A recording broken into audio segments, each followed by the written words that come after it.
Les prénoms chrétiens ont-ils été obligatoires en France, notamment au début du 19e siècle?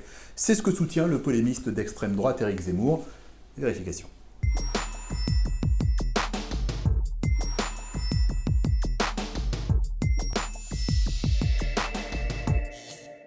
C'est l'une des propositions qu'Éric Zemmour porte depuis des années. Inscrire dans la loi l'obligation de donner un prénom français à sa descendance pour revenir, selon lui, à une vieille loi napoléonienne. C'est une loi qui a été établie en 1803, qui a fonctionné parfaitement pendant un siècle et demi. Et c'est comme ça qu'Aldo Platini, qui vient à Paris, appelle son fils Michel.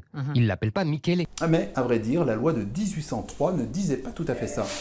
La loi de 1803, donc la loi du 11 germinal an 11, c'est une loi napoléonienne qui vise à interdire les exubérances révolutionnaires autour des prénoms.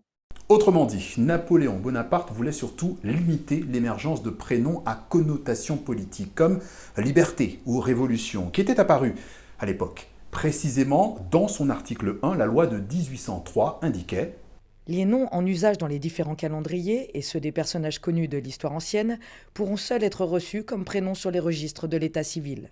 Il est interdit aux officiels publics d'en admettre aucun autre dans leurs actes. » Une loi de 1803 qui a connu un premier assouplissement en 1966, avec d'abord une instruction ministérielle. Et quelques années plus tard, en 1981, la Cour de cassation a consolidé cette tendance dans sa jurisprudence. Enfin, il y a eu cette loi de 1993 qui, selon Éric Zemmour, a mis fin à l'obligation de choisir des prénoms français aux chrétiens.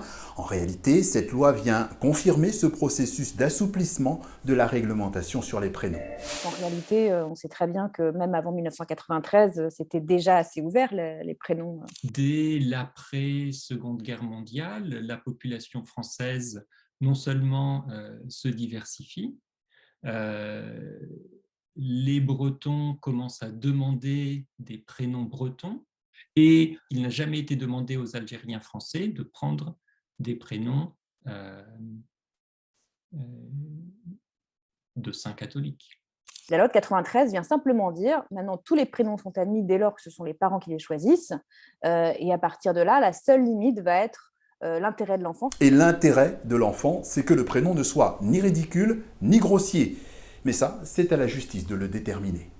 Parfois, il n'y a pas forcément de cohérence. On se souvient de l'exemple le plus connu dans les cours de droit qui est Mégane Renault qui avait été autorisée alors que Mini Cooper n'avait pas été autorisé.